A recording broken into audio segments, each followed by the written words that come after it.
초콜릿은 달콤해 달콤해 달콤해 오렌지는 상큼해 상큼해 상큼해. Sila, mikuha si Jesus sa pan, nagpasalamat sa Diyos, o gipikas-pikas niya kini, o gihatag sa iyang mga tinunan. O miingon siya, dawata ninyo kini ug kana, kini mao ang akong lawas. Unya, gikuha niya ang kupa, nagpasalamat sa Diyos o gihatag kanila. Inom kamong tanan ini, siya miingon. Kini mao ang akong dugo nga naglig-on sa kasabutan. Ang akong dugo nga gipaagas alang sa daghan aron sa pagpasaylo sa mga sala. Sultihan ko kamo nga dili nagayod ako muusab pag-inom ni ining maong bino hangtod sa adlaw nga moinom ako sa bag-ong bino uban kaninyo dito sa giharian sa akong amahan. Unya, nag-awit sila usa ka alawiton sa pagday sa Dios ug nangadto sa bungtod sa mga ulibo. Kamu ug pag-ampo aron dili kamo madaog sa panulay. Andam ang espiritu apan luya ang lawas. Unya mibalik si Jesus pag-usab og nag-ampo. Amahan ko, kung imo gayong ipainom kanako kining kupa sa pag-antos, matuman ang imong pagbuot. Humani ini, mibalik siya pag-usab ug naabta niya ang mga tinunan nga nga tulog gihapon kay katulgon man kaayo sila. Mibiya na usab si Jesus kanila ug nag-ampo sa ikatulong higayon sa samang mga pulong. Unya mibalik siya ngadto sa mga tinunan ug miingon. Nangatulog ba gihapon ko na mahulay? Miabot na ang oras nga ang anak sa tao itugyan ngadto sa kamot sa mga makasasala. Bangon kamo kay manglakaw na kita. Tan-awa ani ana ang nagbudhi kanako. Ang ebanghelyo sa Ginoo. Si Jesus gihukman sa kamatayon. Nagasimba o gaday ako kanimo o Kristo.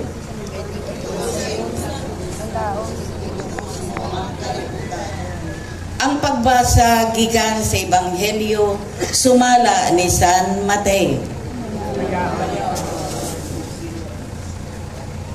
Matag kasaulugan sa pasaylo, nabatasan sa gobernador ang pagbuhi usa ka binilanggo nga pinangayo sa mga tao. Niadtong panahona may bantugang binilanggo nga gingadlag Barabas. Sa nagkatigong na ang mga tao, nangutana si Pilato kanila, kinsa may inyong gusto nga akong buhian? Si Barabas ba o si Jesus nga ginganlag Mesiyas? Nangutana si Pilato niini kay nasayod man siya nga ilang gitugyan si Jesus kaniya tungod sa kasina. Samtang naglingkod si Pilato dito sa lawak sa hukmanan, nagpadala kaniya minsahe ang iyang asawa nga nag-ingon, ayaw paghilabti kanang tawhana tungod sa akong damgo mahitungod kaniya.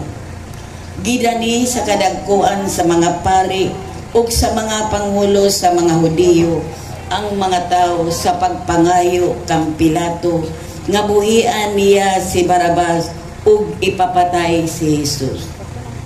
Unya nangutana pag-usab ang gobernador kanila, kinsa may niining duha ang inyong gusto nga akong buhian? Sila mitubag, si Barabas.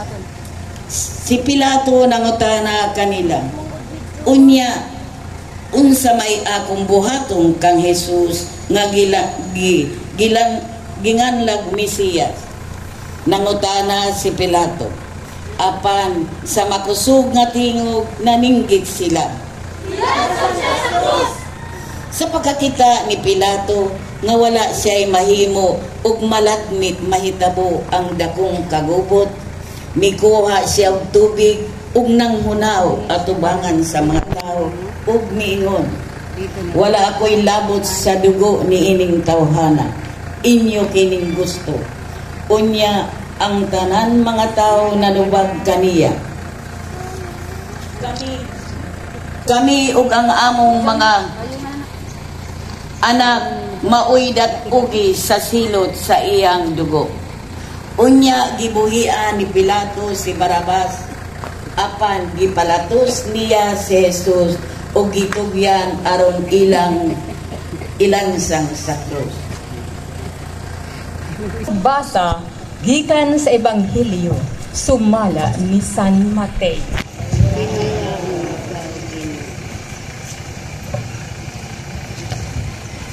Unya, gidala si Jesus sa mga sundalo ngadto sa palasyo ni Pilato nga gobernador ug didto gialirungan siya sa mga sundalo. Gihubuan nila si Jesus sa iyang bistig ug gisuluban sa bisting dagtong pula ug naghimo sila korona gikan sa mga sangang tunukon ug gipahaom nila kini sa iyang ulo. Gikakuptan nila sa iyang tuong kamot ang usa ka bugang. Nang luhod sila sa ilang atubangan o gibugal-bugalan siya. Miingon sila, mabuhi ang hari sa mga Hudeyo. Unya, giludan nila siya o gikuha nila ang lipak o gibunal sa iyang ulo. Human nila bugal-bugali si Jesus. Gihukasan nila siya sa bisting dagkumpula o gisuluban sa iyang kaugalingong bisti. Unya, gidala sa gawas aron ilansang sa krus. Ang Ebanghelyo sa Ginoo. Daygon ikaw. Tungod niini, gitugyan ni Pilato si Jesus ngadto kanila aron ilansang sa krus. Busa ilang gidala si Jesus. Migula siya nga nagpasan sa krus ug miabot sa dapit nga ginganlag, dapit sa kalabera. Sa Hebreo ginganlag kinig Golgata. Ang Ebanghelyo sa Ginoo. Daygon ikaw, O Kristo.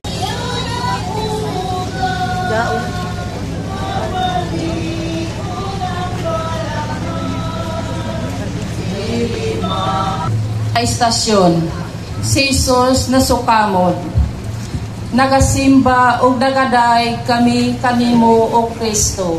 Kay tungod sa imong santos na krus, gitubos mo ang kalibutan. Pamalandong, ang kiniha ni Kristo, ang kinabuhing madagayaon, maoilaw nga pangandoy sa Dios, alang kanatong tanan. Gusto niya nga malimbaso kita og dili muluwat sa pagpadayon og dili mawad-an sa paglaom. Ang ikasiyang nga istasyon. Sa Jesus gihubuan sa iyang sapot o gilansang sa krus. Nagasimba o nagaday kami kanimo o Kristo. Kay tungod sa imong santos na krus, gitubos mo ang kalibutan. Ila siyang gitunulag bino, nga sinagulag abdo, aron iyang imnon. Apan tapos niya tilawi kini, wala siyang moinom ni ini. Unya, gilansang nila siya sa krus, o gibahin-bahin nila ang iyang sapot pinaagi sa lipat. Ang Ebanghelyo sa Ginoo. Pamalandong.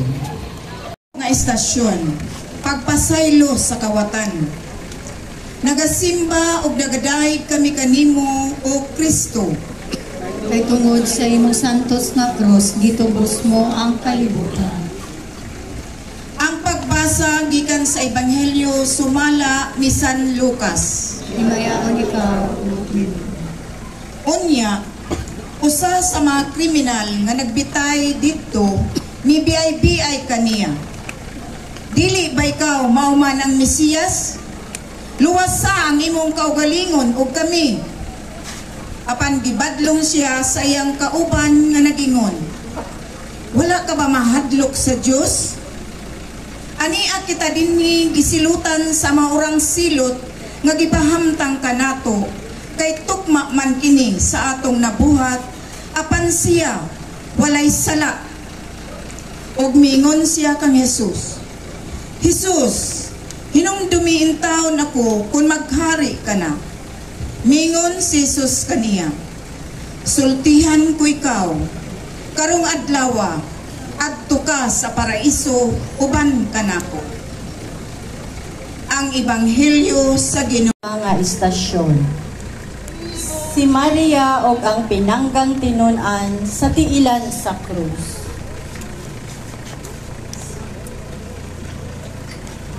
Nagasimba og nagaday kami kanimo o Kristo. Kay tungod sa imong santos nga krus, gitubos mo ang kalibutan. Ang pagbasa gikan sa Ebanghelyo sumala ni San Juan. Himayaon ikaw o Ginoo. Duol sa krus ni Jesus, nagbarog ang iyang inahan ug ang igsuon sa iyang inahan nga si Maria, nga asawa ni Cleophas, ug si Maria Magdalena. Sa pagkakita ni Jesus sa iyang inahan ug sa tinun-an nga iyang gimahal nga nagbarog didto, miingon siya sa iyang inahan, babay, siya ang imong anak.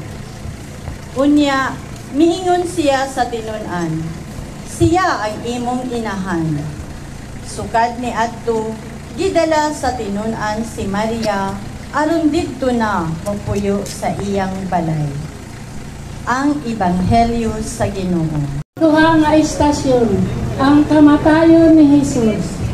Nagasimba o nagaday kami kanimo o Kristo. kay tungod sa imong santos nga krus, gitubos mo ang kalibutan. Ang pagbasa gikan sa Ebanghelyo sumala ni San Mateo. Himayaon ikaw o Ginoo. Sa pagkaugtong